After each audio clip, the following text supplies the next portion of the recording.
하나님 말씀 함께 보시겠습니다. 마태복음 13장 10절부터 17절 말씀입니다. 하나님 말씀은 마태복음 13장 10절부터 17절 말씀 제가 읽어드리겠습니다.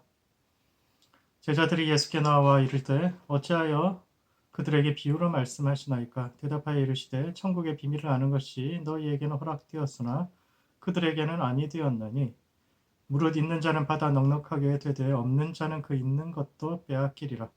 그러므로 내가 그들에게 비유로 말하는 것은 그들이 보아도 보지 못하며 들어도 듣지 못하여 깨닫지 못함이니라. 이사야의 예언이 그들에게 이루어졌으니 일렀으되 너희가 듣기는 들어도 깨닫지 못할 것이요 보기는 보아도 알지 못하리라. 이 백성들의 마음이 완악하여져서 그 귀는 듣기에 둔하고 눈은 감았으니 이는 눈으로 보고 귀로 듣고 마음으로 깨달아 돌이켜 내게 고침을 받을까 두려워함이라 하였느니라. 그러나 너희 눈은 봄으로 너희 귀는 들음으로 복이 있도다. 내가 진실로 너희에게 이르노니 많은 선지자와 의인이 너희가 보는 것을 보고자 하여도 보지 못하였고 너희가 듣는 것들을 듣고자 하여도 듣지 못하였느니라. 아멘.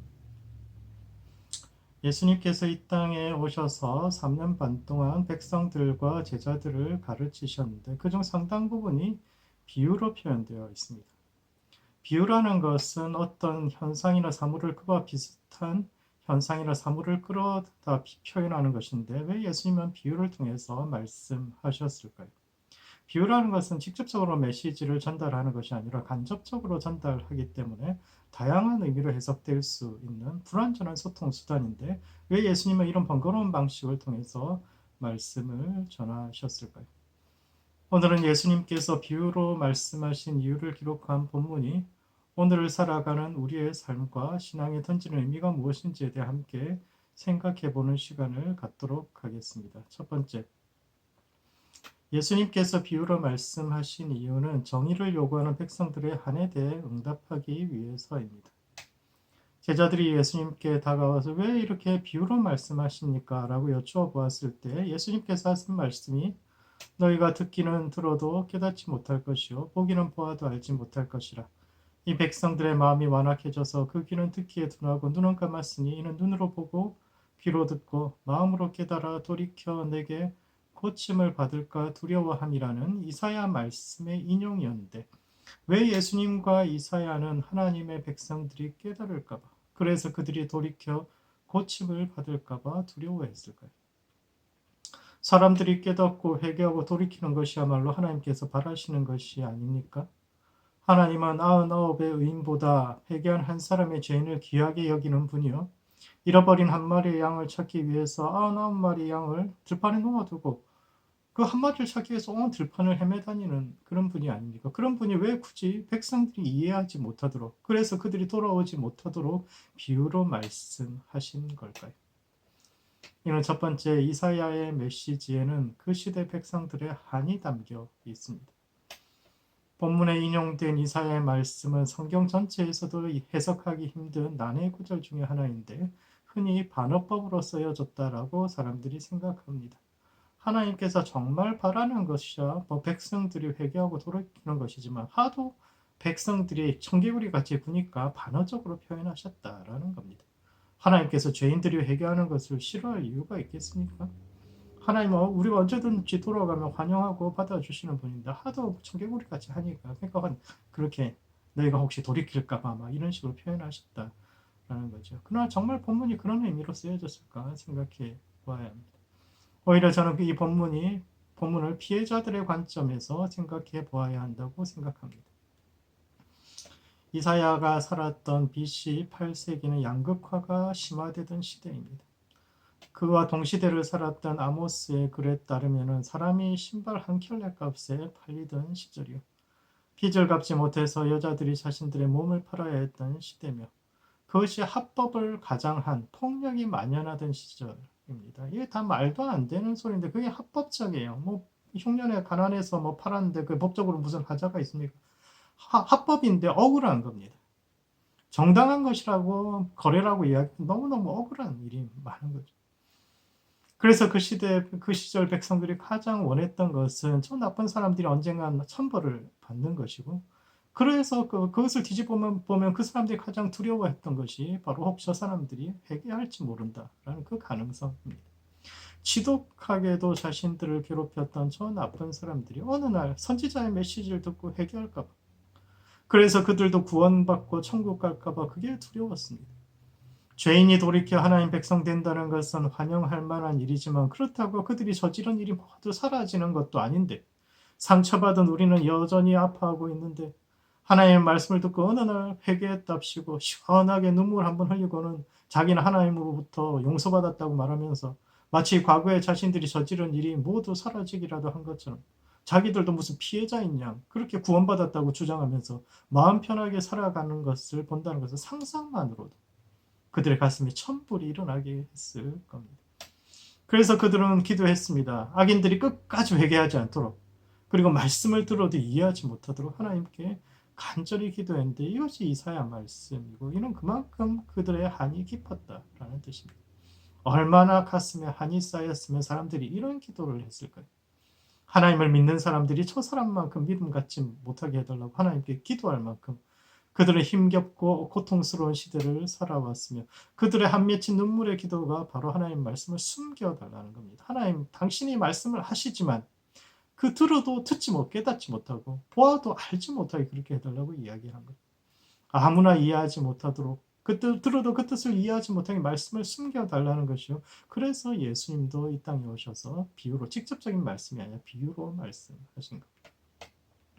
두 번째, 마음이 가난한 사람이 되어야 합니다.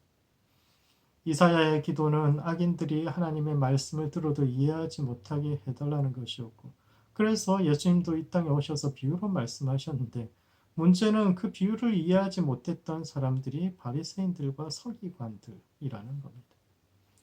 바리새인들과 서기관들은 당대의 지식인들이고 또 높은 사회적 위치를 가지고 있었을 뿐만 아니라 자칭 타칭 하나님의 백성으로 여겨지던 사람들입니다.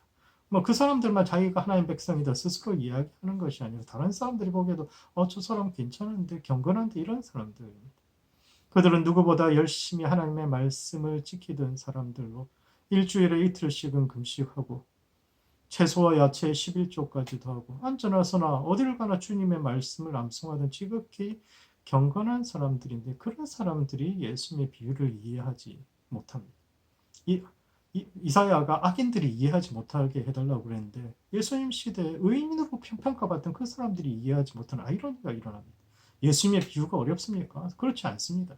비유는 어린아이들도 이해할 수 있을 만큼 쉬웠는데 세리와 창녀 같은 죄인들은 이해하고 받아들인 반면 자칭타칭 하나님의 백성이요 그 나라의 지도자로 불리웠던 바리새인들과 서기관들이 이해하지 못하는 정말 어처구니 없는 사태가 발생하게 됩니다. 돌아보면 비유를 이해했던 사람들은 모두 마음이 낮은 사람들이었습니다. 두 사람이 성전에 올라가서 기도했는데 감히 하늘을 쳐다보지도 못하고 멀리 서서 가슴을 치면서 주님 저는 죄인입니다. 절 용서해 주십시오라고 고백했던 세리는 비유를 이해하고 하나님의 은혜를 이해한 반면 하나님 저를 저 세리와 같지 않게 해주셔서 감사합니다라고 기도했던 바리새인은 그 말씀을 이해하지 못합니다. 바리새인의 기도는 감사의 형식을 띠고 있지만 자기 자랑과 타인에 대한 비판으로 가득 차 있습니다. 일주일에 2번씩 금식하고 11조도 하면서 자기는 다른 사람들과 다르다는 선민의식에 빠져 있었던 그들은 주님의 말씀을 이해하지 못했는데 왜냐하면 자기가 기준이 되어서 살아가고 있었기 때문입니다. 그리스 신화 중에 프로크루테스의 침대라는 이야기가 있습니다. 아테네 교회에 언덕에 그 집을 짓고 살던 강도 이름이 프로크루테스인데 지나가는 행인을 불러들여가지고 잘 대접해주는 척 하다가 밤에 붙잡아서 침대에 누였는데 그 집에 있던 그 철 침대가 있었는데 침대에 누여가지고 키가 침대보다 크면 그만큼 잘라내고 작으면 침대 길이만큼 사람을 늘려서 죽였는데 이는 자기가 기준이 되어서 살아가는 우리 자신에 대한 비유입니다. 교회는 세상의 빛이 되어야 되고 약자들의 삶에 관심을 가져야 하고 주변 사람들에게 지나친 위화감을 갖게 하는 사치와 거리를 두는 것이 옳지요. 그러나 사치와 검소함을 나누는 기준이 뭡니까?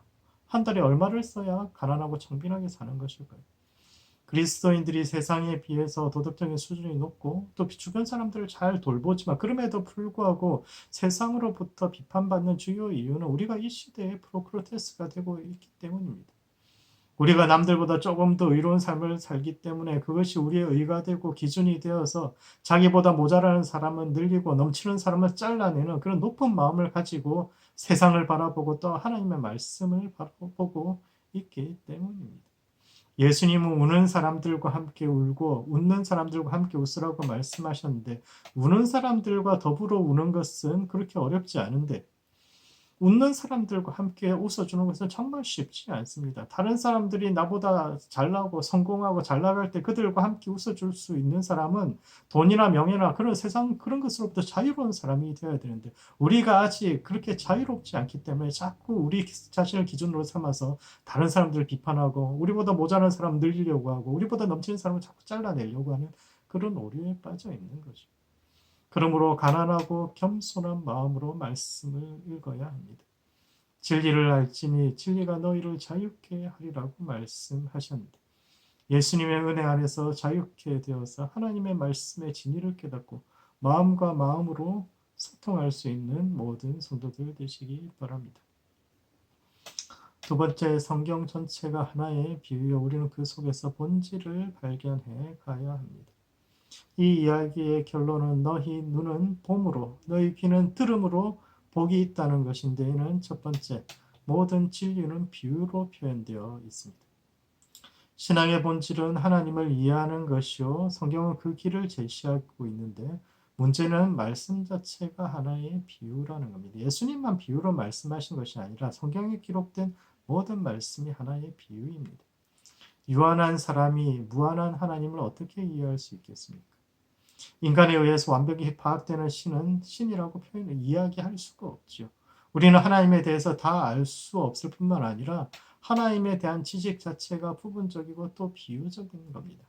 흔히 하나님을 아버지라고 표현하는데 이는 고대 사람들이 이해하는 가장 친밀한 관계인 부자 관계에 빗대어서 하나님과 우리 사이를 표현한 것이지 하나님의 본질이 아버지라거나 남자라는 뜻은 아닙니다. 따라서 우리는 하나님을 표현한 이 문자들을 우상화해서는 안 됩니다. 바리새인들이나 서기관들만큼 성경을 잘 아는 이들이 어디 있습니까? 그들은 성경 전체를 달달 외우다시피 한 사람들인데 그런 사람들이 예수님을 받아들이지 못한 이유는 성경이 하나의 비유라는 사실을 이해하지 못하고 문자적 해석에 머물러 있었기 때문입니다. 그들은 문자 너머의 본질을 보지 못하고 과거의 것을 답습하는 데 그치며 그러한 자신들의 약점을 감추기 위해서 권위를 내서 이런 사람들이 되게 권위를 내서 그들은 나사렛에서 선한 것이 나올 수 있겠느냐? 너는 무슨 권위로 사람들을 가르치느냐? 라고 질문하는데 이런 세상에는 단 하나의 정답만이 존재하며 자신들이 그 정답을 알고 있는 존재라고 주장하는 것이요. 예수님은 비유를 통해서 그러한 그들의 권위를 무너뜨립니다. 비유의 특징 중에 한 가지가 다양한 해석이 가능하다는 것인데 이것은 인생의 정답이 하나만은 아니다라는 겁니다. 바리새인들은 자신들이 오래된 전통 위에 서 있기 때문에 아주 오래전부터 전해져 오는 이야기, 오래된 지식이기 때문에 자기들이 정답이라고 생각하지만 그들이 그렇게 좋아하는 전통 역시 한때는 새로운 것이었으며 시대에 반하고 현실에 도전했던 혁신적인 것이었음을 이야기하는 겁니다. 바리새인들은 지식을 우상으로 삼아 무지한 백성들을 무시했지만 원래 말씀 자체가 이사야 말씀 자체도 고통 진공 속에서 그냥 어느 날 아무것도 없는 속에서 하나님께서 말씀하시는 것이 아니라 고통받던 백성들의 한 맺힌 울음의 자리에서 탄생한 것인데 해석자들은 문자에 매여서 이 시대에도 같은 울음 속에서 말씀을 받아들이는 백성들을 오히려 그런 사람들 무지하다고 무식하다고 이야기하면서 가슴이 아닌 머리로 이해하려 하기 때문에 비유를 하나님 말씀을 본질적으로 이해하지 못하는 겁니다. 모든 말씀은 그 말씀이 나온 토대, 즉 시대적 상황이 있고 그 토대가 변함에 따라 전혀 다른 의미로 변질될 수 있는데 그런 점에서 바리새인들과 서기관들은 말씀이 출발한 토대를 잃어버린 사람들이요. 비유는 그 간격을 잡아내어 말씀의 본래적인 의미를 회복하는 데 있습니다. 그런 점에서 비유는 기존의 상식을 깨뜨리고 문제를 다른 관점으로 보게 합니다.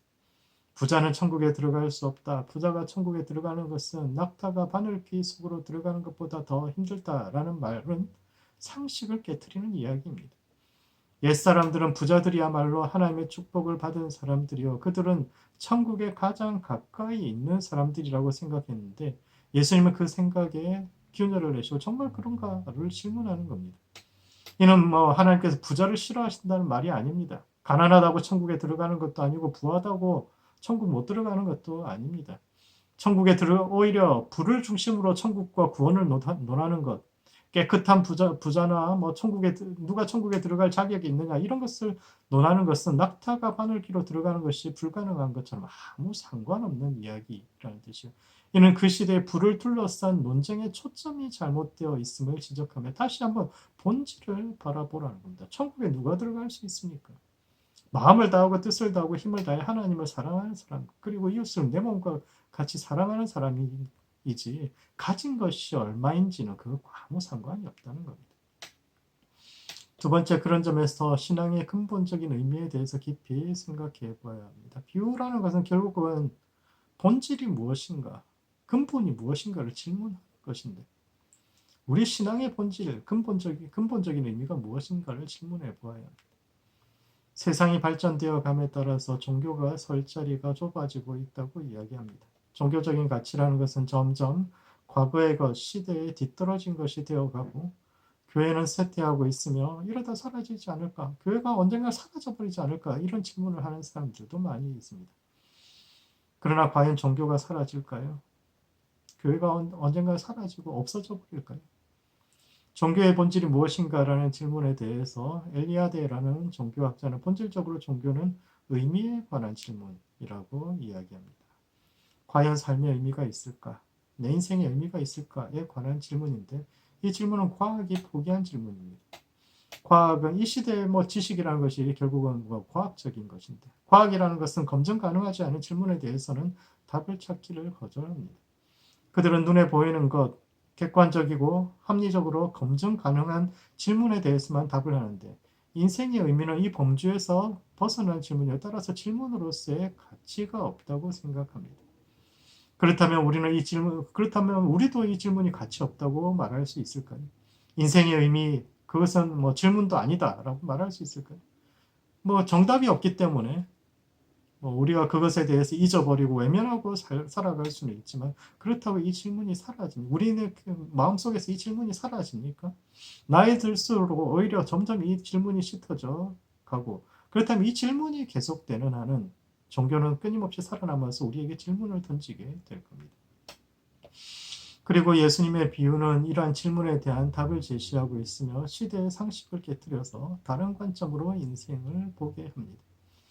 예수님의 비유 속에서 주인을 속이고 장부를 조작한 불의한 청지기는 우리 상식으로 따지면 쫓겨나야 되는데 오히려 예수님은 그런 사람을 지혜롭다고 이야기하면서 오히려 칭찬합니다.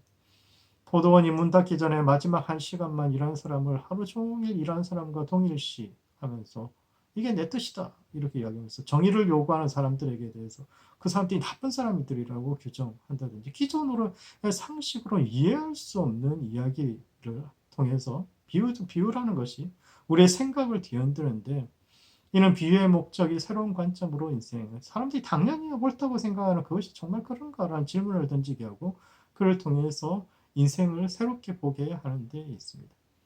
한 방향으로만 인생을 보지 말고 다양한 방향에서 인생을 보다 보면 꼭 정답은 아니더라도 나만의 답은 찾을 수 있습니다. 세상은 정답을 요구하고 하나뿐인 답을 요구하지만 예수님은 인생에는 여러 가지 답이 있을 수 있으며 그런 점에서 너의 인생이 나쁘지 않았다고, 틀리지 않았으며 잘 가고 있고 그것도 값진 인생이라고 이야기합니다. 사람들은 이것이 옳은 길이다. 여기 이런 길만 이야기하는데 예수님의 비유에 따르면 이런 사람도 있고 저런 사람도 있고 이런 인생도 있고 저런 인생도 있어서 그 모두가 우리 인생에 대한 위로죠. 그러므로 비유를 통해서 새로운 관점으로 인생을 볼 수 있는 성도들 되시기 바랍니다. 인생에는 단 하나의 정답만이 존재하는 것이 아니라 우리 각자가 걸어온 길이 다 나름의 정답입니다. 비유가 요구하는 것은 권위에 매몰되지 않고 자신만의 눈을 떠서 새롭게 세상을 보게 하는 것이요. 궁극적으로 각자가 걸어온 삶에 대한 위로와 인정인데 예수님의 비유를 이해해서 새로운 관점으로 자신의 인생을 바라보는 모든 성도들 되시기 바랍니다. 말씀을 정리하겠습니다. 마태복음 13장에는 왜 예수님께서 비유로 말씀하실 수밖에 없었는가가 설명되어 있는데 첫 번째, 가난하고 겸손한 마음으로 하나님 앞에 나아가야 합니다. 억울하고 고통받았던 이사야 시대의 사람들이 간절히 구했던 것은 악인들이 하나님의 말씀을 들어도 이해하지 못하는 것이었고 이에 예수님은 비유 속에 당신의 말씀을 감추었는데 문제는 예수님 시대 의인의 표상과도 같았던 바리새인과 서기관들이 그 말씀을 이해하지 못했다는 것이요. 이는 스스로의 의와 기준에 갇힌다는 것이 얼마나 무서운 것인지를 이야기하는데 가난하고 겸손한 마음으로 하나님의 말씀을 듣는 모든 성도들 되시기 바랍니다. 두 번째, 예수님의 비유만이 아니라 성경 전체가 하나의 비유입니다. 유한한 인간이 무한한 하나님을 이해하기 위해 비유로 표현한 것이 성경이요. 이는 하나의 정답만을 이야기하는 것이 아니라 사람들의 숫자만큼 다양한 길이 있음을 제시하는 것인데 이를 통해서 주님 안에서 우리 각자가 걸어온 길이 나쁘지 않았음을 인정하고 위로하고 있는데 비유를 통해서 주님이 주시는 위로를 받는 모든 성도들 되시기 바랍니다. 기도하시겠습니다. 기도하실 때는 먼저 비유를 통해서 위로받는 성도들 되도록 기도합시다.